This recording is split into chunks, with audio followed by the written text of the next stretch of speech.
Good morning, goal today, and it's going to be kind of interesting because I've got a being called Yogananda and several others with me today, and my heart is just so wide open right now. It's like literally like bursting wide open to feel this kind of energy around. And they told me to say that change is inevitable. Change is inevitable. That is essentially what we are going to be uh, covering. This concept of change is inevitable, but it is not something that is being done to you. It is something that you get to participate in. And this is the beautiful thing that you have to realize, that change is something that you get to participate in. It's not something that's just going to happen to you. You get to participate in the process of change. Just by the very nature of your existence, you are a participant in the changes that are unfolding on this planet and in your own immediate life. Before we get into that, I'm just going to touch base. Good morning. Good morning, Terry. I want to say thank you to everybody who came to the healing event on Saturday. There will be another healing event coming up next Saturday called the Blue Moom Taurus Healing event with one of our students and one of our teachers, Tetyana Hellier. And she's got an amazing healing process. I got to experience it last Saturday. And I'll place all the details for the event and how to get in touch with Tetyana in the description box below this live event after we're completed.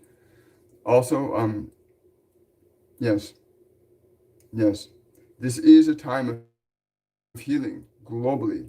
The human collective unconscious now is literally letting go of all of its old fears that we've held on to for many rises and falls in civilizations. This is not anything new under the sun for us. One of the things that Yogananda says to me right now is to be very still.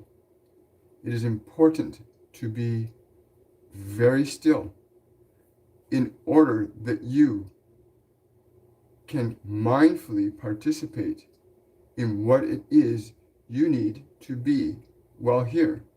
What you need to be while you are here in this form that you find yourself living through. It is but a temporary existence, but it's one you get to decide if that existence is going to be one of joy or one of sorrow.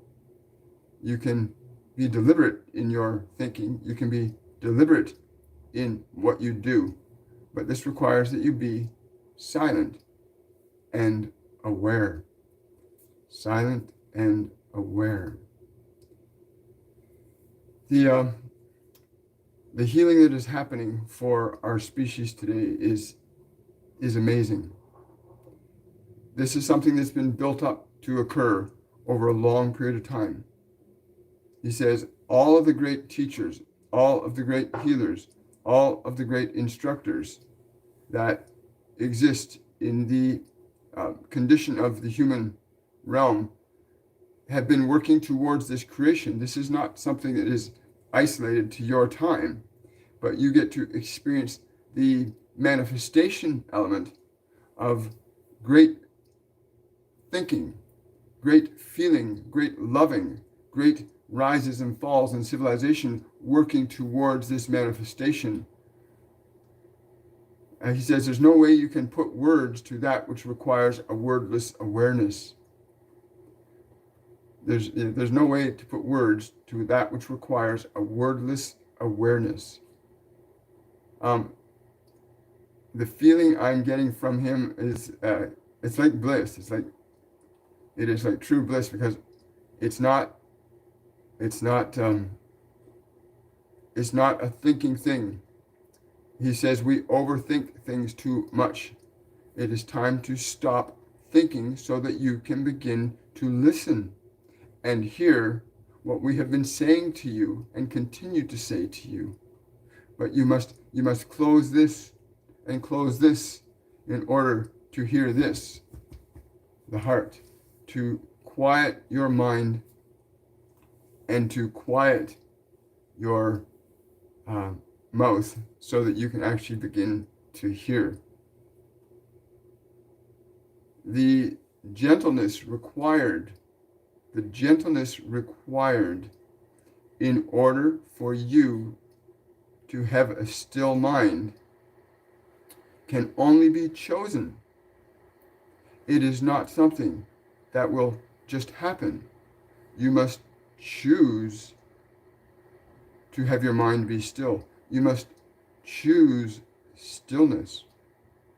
And in stillness, you will know and see and hear. Only in the stillness can you know and see and hear. You cannot know and see from the world.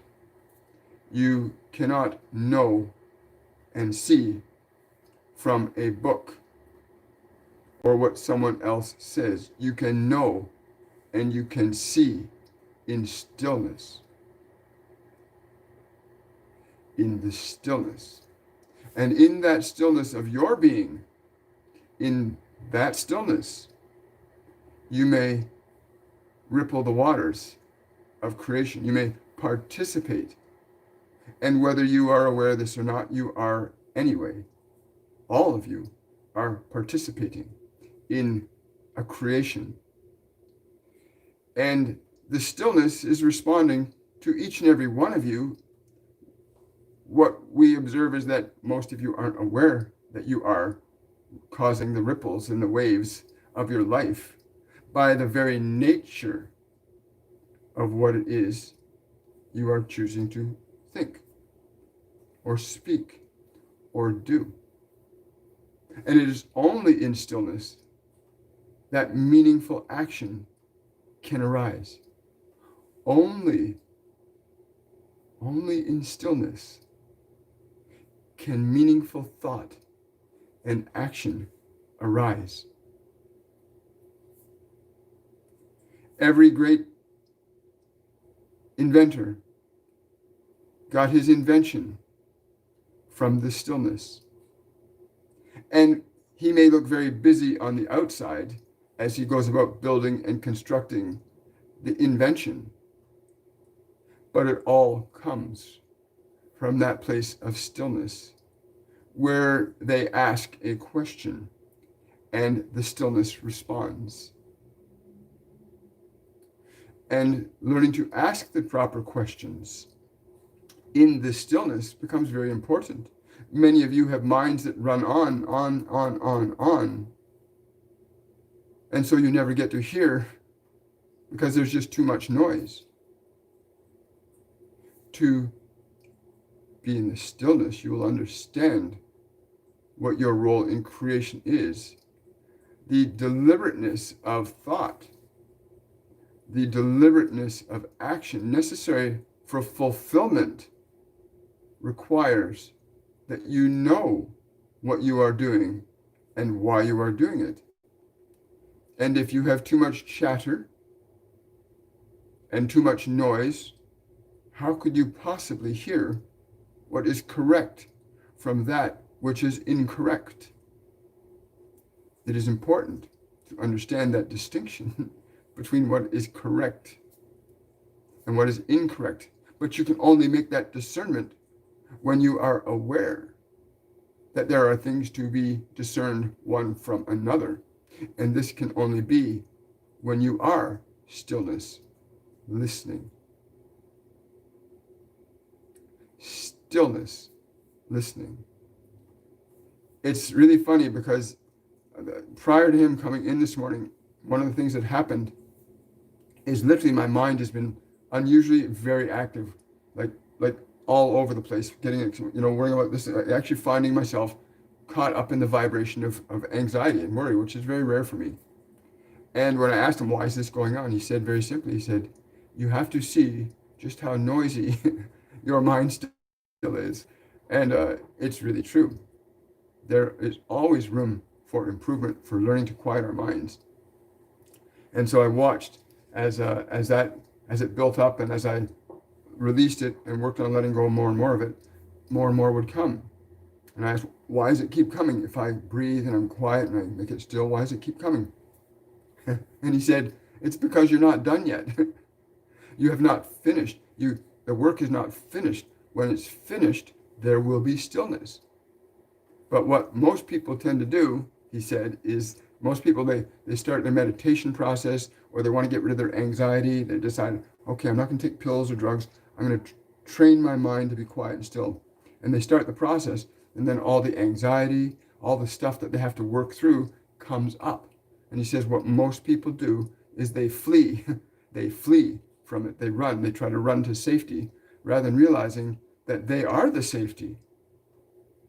The very ability that you have to sit in stillness allows you to overcome all the noise by not being distracted by it.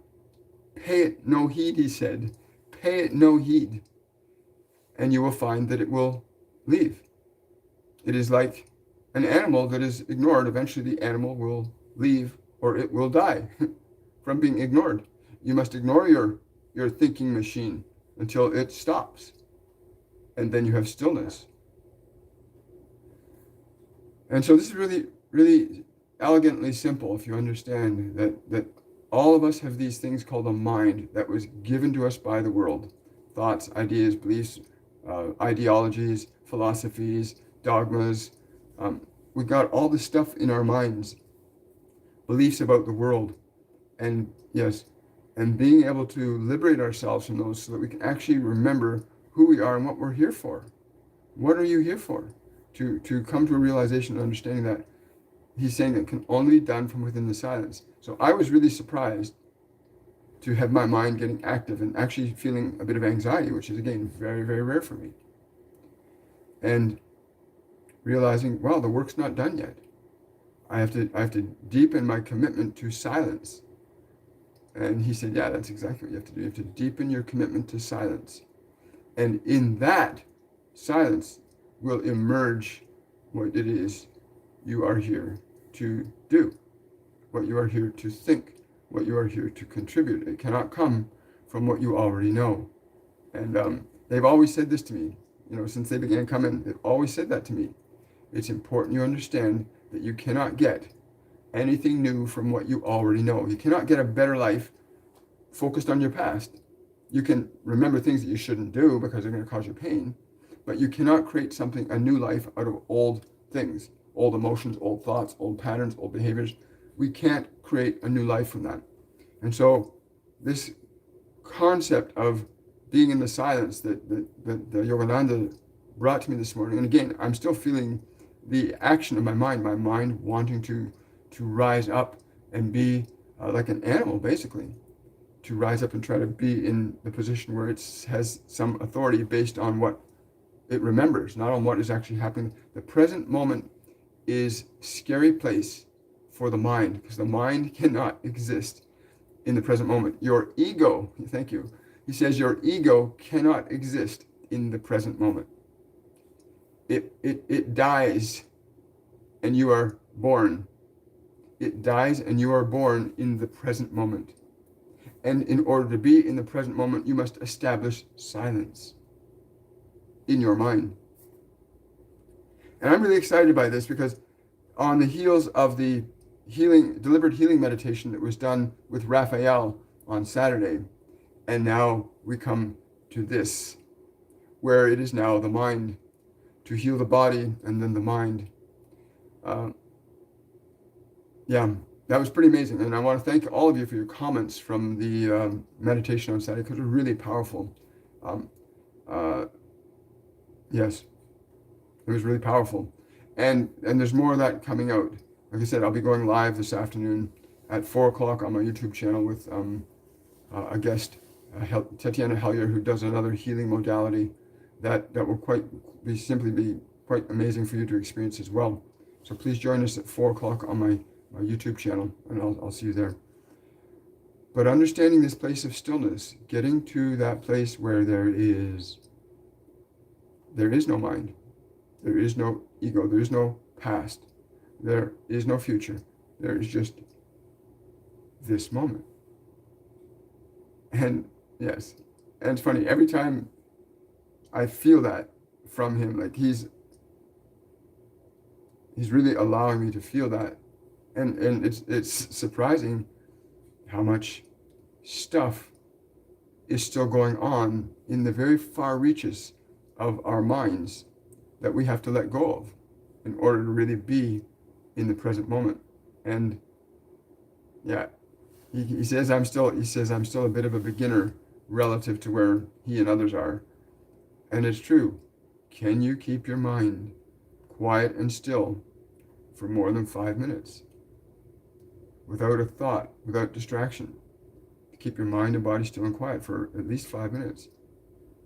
And if your mind gets active, to keep doing it until your mind is no longer active, to keep doing it until your body surrenders to you. And that process, he says it continues, but in different ways at different levels. He says it continues, the process continues in different ways at different levels. So that's important to understand that the process continues in different ways at different levels. This process of expanding into the fullness of what we are. So, being still, stillness. Let's look at some questions here. Yes, you can go on stillness meditations too. Good morning, everybody. Hello from South Africa. A question from Navid. Can you please ask Archangel Raphael or Michael on what condition is causing my brother's heart to skip from medical point of view whenever he eats food? What exactly should be done? Raphael says he's dehydrated. He needs to drink more water. He needs to drink more water. And me personally, Navid, I would say also have him take a copper supplement. Tell him to take a copper supplement. A lot of people don't realize that your body requires copper. Your body requires copper to run. Copper is an essential metal your body needs to run, right, for conducting electrical signals throughout the body. Good morning, Mike. Wonderful. Good morning, Lori. Wonderful. So yeah, this concept of stillness that he brought to me this morning, it's very astounding when you're in the presence of beings that are fully realized relative to what we think we are. The excitement and the humbleness, like realizing, wow, I don't know that much at all. Realizing I know very little, and that these beings fully understand is pretty amazing. And again, it's brought up a lot of stuff in my mind that I now get to release and let go of. That I can now say, oh wait, that's not who I am anymore, right? Question from Patricia. For 10 bears, any advice for us in the worldly affairs of the day? He says to me, walk on the earth with your mindful love present. Walk upon the earth with your mindful love present. Let her feel your love. Let her feel your love. Why would you say that? Letting the earth feel your love heals. Letting her feel your love heals. He says there are many conditions that are unfolding on the planet today that are a direct result of our lovelessness. Humans have become too loveless. So walk on her with love. And I interpret that to mean learning to literally walk physically on the earth with a vibration of love in our being, right? To start transmitting that energy into the earth. The earth is waking up now. She's not going to keep taking our misplaced fear and our misplaced anger and the manipulations and the contrivances of humans that have a negative energy charge them. She's responding and reacting. You take a look at the tectonic activity is going to start increasing now. It's how she shakes off. You know how a dog does that? A dog gets upset or a cat gets upset. They shake it off. Well, Gaia is a living being, and she's going to shake off a lot of the energy, the fear, the anger, the guilt, the shame that humans have collectively distributed around this planet to other animals and other life forms through our neglect and our ignorance. And there's no human on the planet that can ignore this. There's no scientist, no physicist on the planet that can ignore the reality that when you impart a vibration or frequency onto something else, what you impart that frequency to will be affected by it. And humans, for the last 150 years especially, have been generating huge amounts of fear and anger and power and control and threat. Caught up in our ego minds as a species, Gaia's taken all that energy on. It's taken it and taken it and taken it. It's like somebody's bothering you all the time and bothering you, and finally they explode. Hopefully we're not going to experience that, but I do know that if we start moving into love, we can start getting a different response from Gaia than what we're starting to see unfold. Yes, and for those of you that are in the political echelons that are seeking to use your chemical influences to alter that outcome, you will not do it. You will not succeed. You cannot lie to an infinite intelligence. So be mindful. You must choose love as a vibration, not the contrivances to ameliorate the effects of your own causes. You cannot escape the effects of your own causes. So it is important you understand that only through certain vibrations that are authentically generated, not contrived to manipulate and control, but that are authentic, will you find the emergence of love resurface from she that loves you greatly. Wow, thank you. Thank you so much. Thank you, Patricia, for that question. You never know what's going to come out when questions are asked. A question from Mike. Could you describe what it is like for you when you close your eyes to meditate and quiet your mind? Do you see images or anything at all? Well, thank you for asking that, Mike. When I close my eyes and meditate, I go inside. There are times I get lots of imagery, like when I've had the Council of 12 come to me, or the Divine Collective, or Yogananda's come to me, or Stephen Hawking's, or Joan of Arc. Whenever they've come to me, I clearly see them in my mind's eye. When I had a great native elder come to me to give me my native name many years ago, I clearly saw them. But I get colors. I've also actually seen the energy of the Kundalini come up from earth, coming up through the feet, where you got the positive charge and negative charge. I felt that come up and watched it literally come up and go entwine itself around my spine, and then see the serpents meeting at the pineal gland, which is again the positive and negative electromagnetic charge that reaches the pineal gland. And that's really fascinating. If you look at a symbol called the caduceus, I see that a lot when I meditate. And beyond that, there's a point in meditation where there is just silence, where there's just I am being. I am.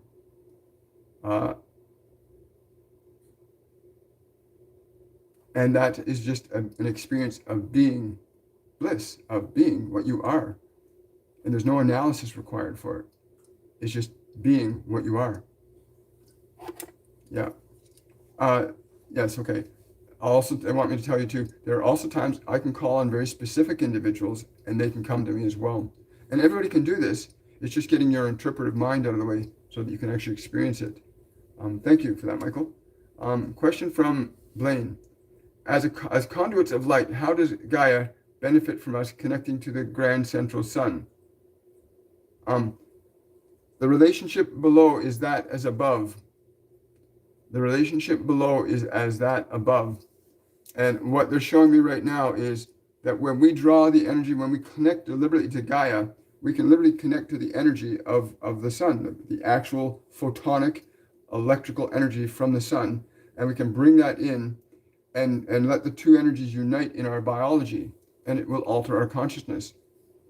They're also saying we can actually bring that, and it's literally like letting the two energies from Gaia and the sun to integrate. Yes.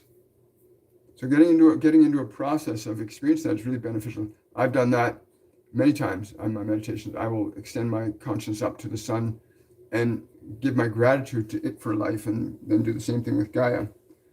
But it's essentially you help to unite those energies more deliberately. I mean, whether you know it or not, Gaia and the sun communicate directly. She does not need us. She does not need us to communicate with the sun. It's an ongoing, she's never not in touch with it electrically. She's always in touch with it. The quality of that electrical communication between the sun and the earth, the physical sun and the physical earth, the electrical connection between those two is influenced by a range of things, mostly, and not surprisingly, by human collective unconsciousness and the collective unconsciousness of the other life forms on this planet that we affect. You know, when we're torturing animals and just to have food, right? We torture and basically put these living sentient beings into slavery for our own consumption. And the energy of what they go through in that process, from the time they're raised to the time they're put to your table, there is an electrical process that they generate into the field, and that we are generating in the field. This whole thing with the lockdowns and stuff is generating an emotional charge. That emotional charge affects the electrical field in the planetary system. That becomes information that gets communicated from the Earth to the Sun, and the Sun will respond to that vibration. Just the same way as if somebody's across the street from you and you yell at them, the sound wave goes out, they'll respond. And and the nature of their sound wave, if you're screaming at them in a threatening way, they'll respond a certain way. If you're screaming at them from a perspective of joy and excitement, the energy responds back differently.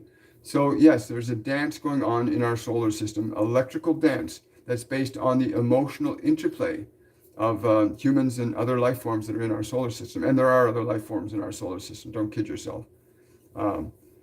Yes. Yes. But ultimately, I got him coming back and saying, ultimately, it's really important you understand the value of stillness.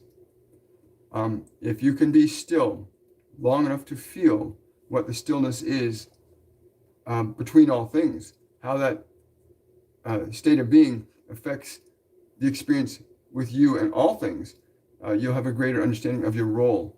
He's saying Yogananda is saying you'll have a greater understanding of your role in the events by understanding your relationship in silence with all that you can perceive. I like that. Thank you so much. Hello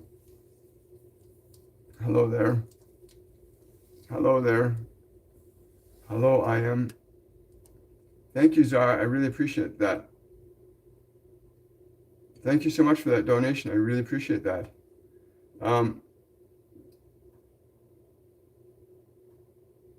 Wow. Yes. So Navid is now asking, how does him being dehydrated cause it to skip when he eats from a scientific point of view? Is his electrolytes low? What else is causing it besides dehydration?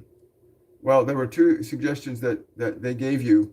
One was the copper, a deficiency in copper, which came from me, but the one that they said was dehydration. Question for me: Would you like to ask all your followers to go outside after all your transmissions and give Gaia our elevated love vibration?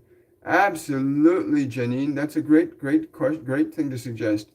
You know, when we're finished today, guys, seriously, go outside, walk on the earth, like walk on her, and communicate your love, your energy, your compassion, your joy, your kindness into her field and to all other living things on this planet. There are literally billions of cows and chickens and pigs and other things that are literally suffering right now, horrifically, under conditions that well, they're now putting humans in those kinds of conditions because you can't do it without, you cannot cause an effect without reaping the effects. And so we're seeing that happen in the human realm now. We're now in lockdowns, right? We're basically being put in cages. And this is what we've been doing to other life forms on the planet for centuries, but more so in the last 150 years. So go out and offer Gaia your love. Offer the sun your love. Let these entities know that you're in alignment with the vibration that you want to experience. You know, if you go up demanding something from somebody, they'll respond to you a certain way. If you ask with kindness and compassion, you get a different response. But yeah, go out and do that. That'd be a lot of fun. Thank you for that suggestion, Janine. Yogananda, SJK, and a couple of other beings too. But Yogananda is today. He's literally about getting rid of your ego. Getting rid of your ego, like literally not having a thinking mind. Having a being is the words he's using. Your being, not your thinking. Your being. And he says we can achieve that through silence, through being in the silence. That's when you actually begin to hear what's meaningful and do what's useful from within the silence, not from with your ego. It is of no use to you. in terms of who you really are. Question from Ryan. How does the angelic realm and ascended masters interact with the other extraterrestrials and interdimensional beings and collectives here assisting humanity presently? That's a great question, Ryan. And if you understand how energy works, the actual I'll say, yes, okay. The way vibration and energy work, they are self-organizing. When you are in alignment with your nature, when you are in alignment with your nature, who and what you are, it's that energy is self-organizing. It begins to organize. Thank you.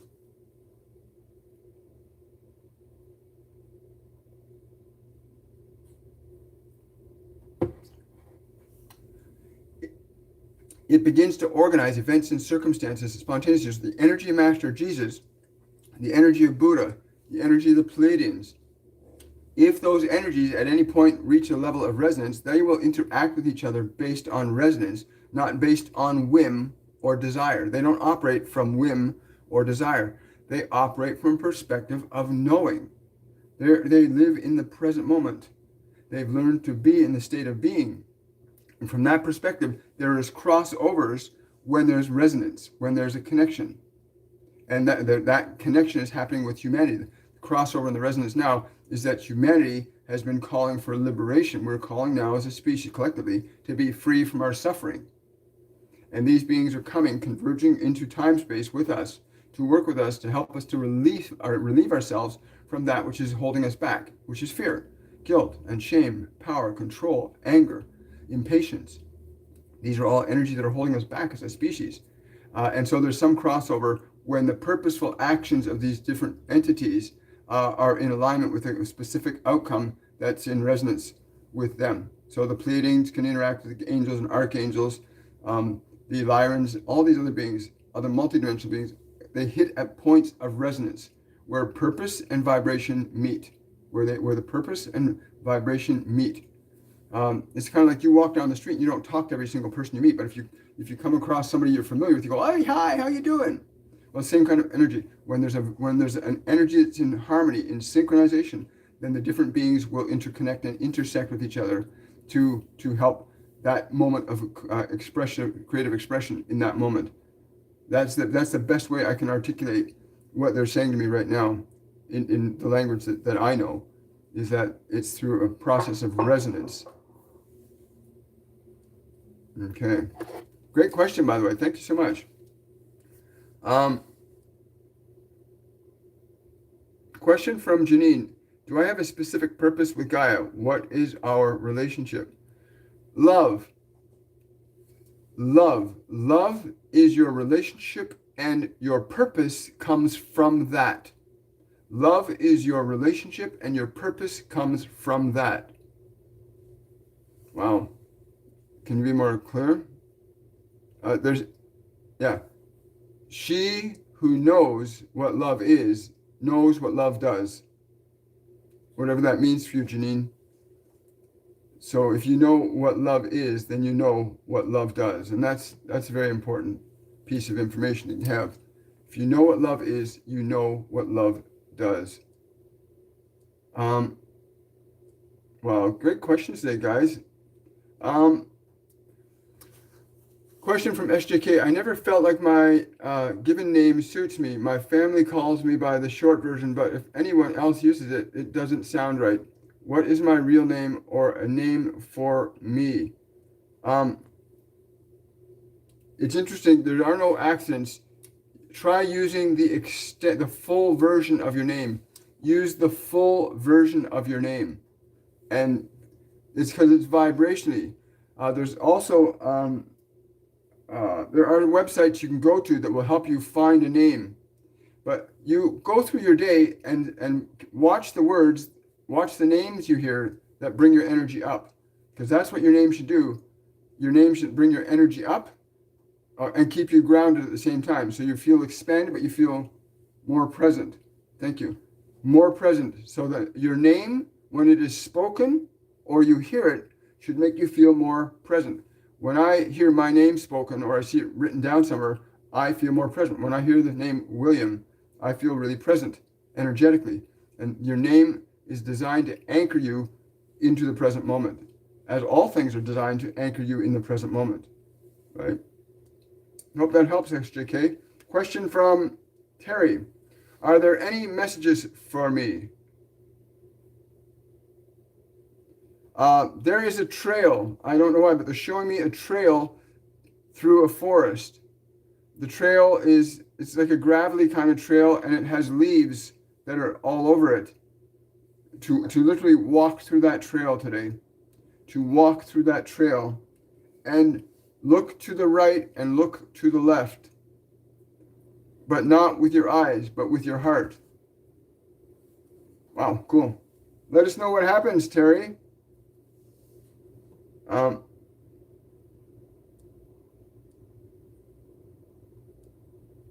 Question from XBT for Metatron. How do we correctly use your cube or Merkabah light body?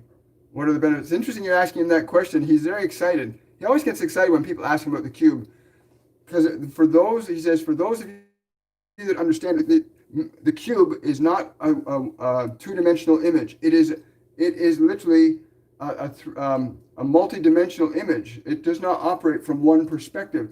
If you can comprehend the vibrational nature of the wholeness of this image that you call the cube, it is a multi-dimensional gateway vibration, a multi-dimensional gateway vibration that if you can feel the fullness of the vibration in all of its dimensions as you can perceive it through your consciousness, you will adjust your consciousness to the different dimensional frequencies.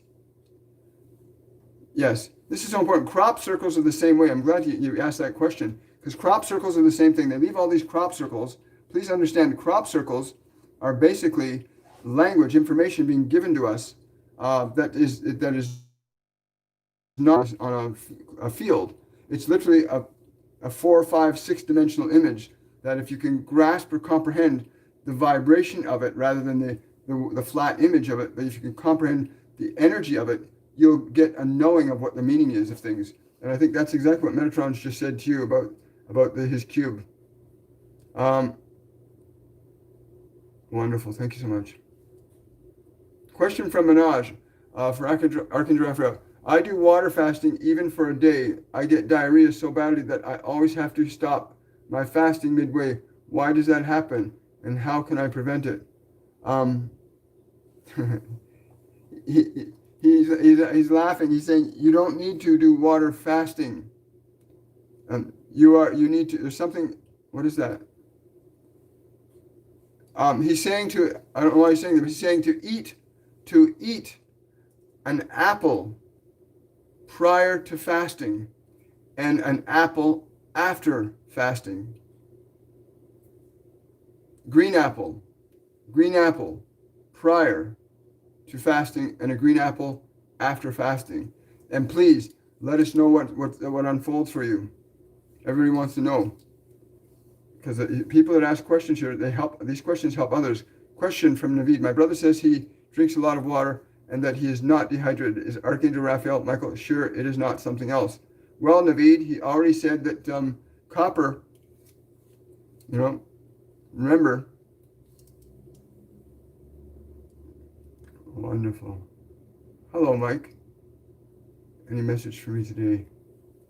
I don't know. Any message for me today? Okay, hang on. You want me to do that? Okay, I'll do that. Just a moment, guys. Just tapping into Naveed's brother. Wow. Yeah, okay. Naveed, tell your brother to let go of his frustration. Let go of his frustration. Tell him, let go of his frustration.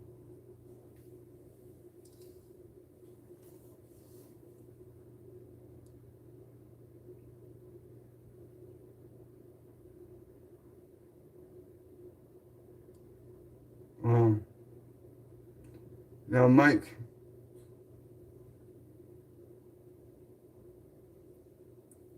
so Any messages from Mike? Just be more silent, Mike.